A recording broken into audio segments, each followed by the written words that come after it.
As you can see, my desk perfectly clean, zero distraction. What is up? Welcome back to another video. Now we're here today back at the desk of mine, which is incredibly clean. The desk is always incredibly clean. I'm not throwing away Q-tips off screen right now either. This is the camera we're going to talk about today. This is a Super 8 camera, as you might be able to tell by virtue of the size, the dimensions, and I don't know, just context clues. It is a 310 XL from Canon, and it's a very interesting camera because this is one of their more lightweight, plasticky, kind of consumer grade camera systems. So let's pop it open, put batteries in, and we'll talk about how it works. We're good to go. I have the switch here, I believe, set to on, but there's also the single frame and then the off. We'll put it back to on real quick because I want to show a few things.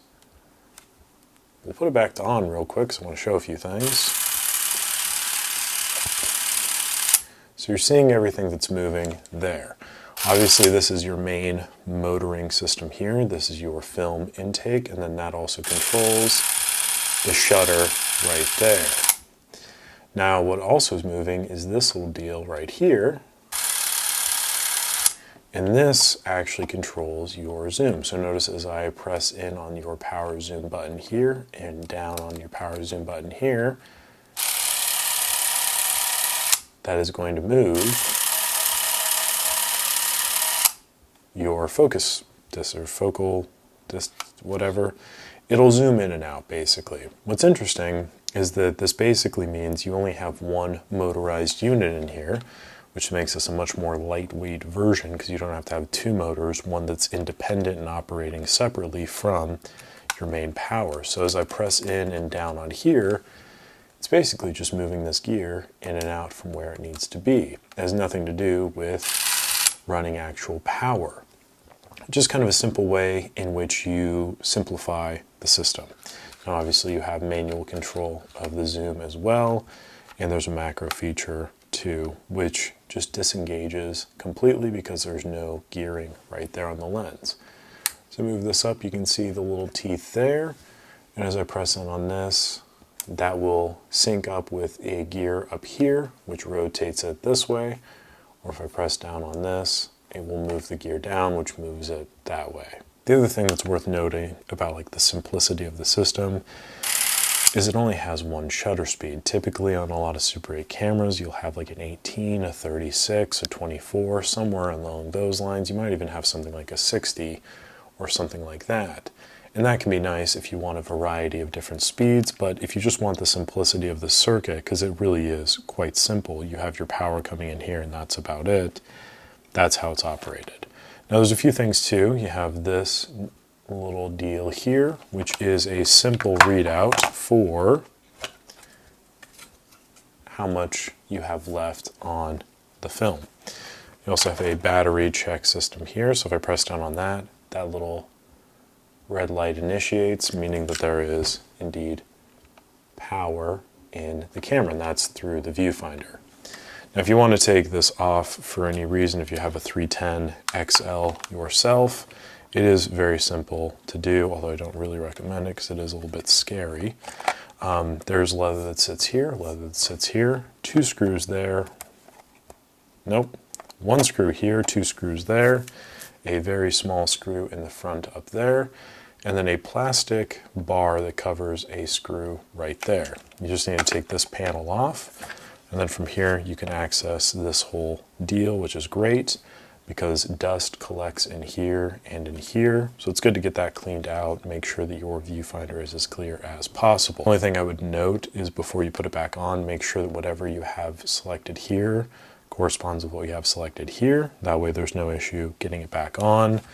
The simple fix I did was basically just rewire this because the wire had become separated. This is your main power wire.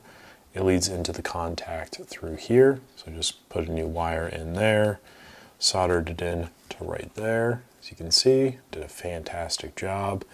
And that's pretty much it. Very, very simple repair, if you even want to call it that.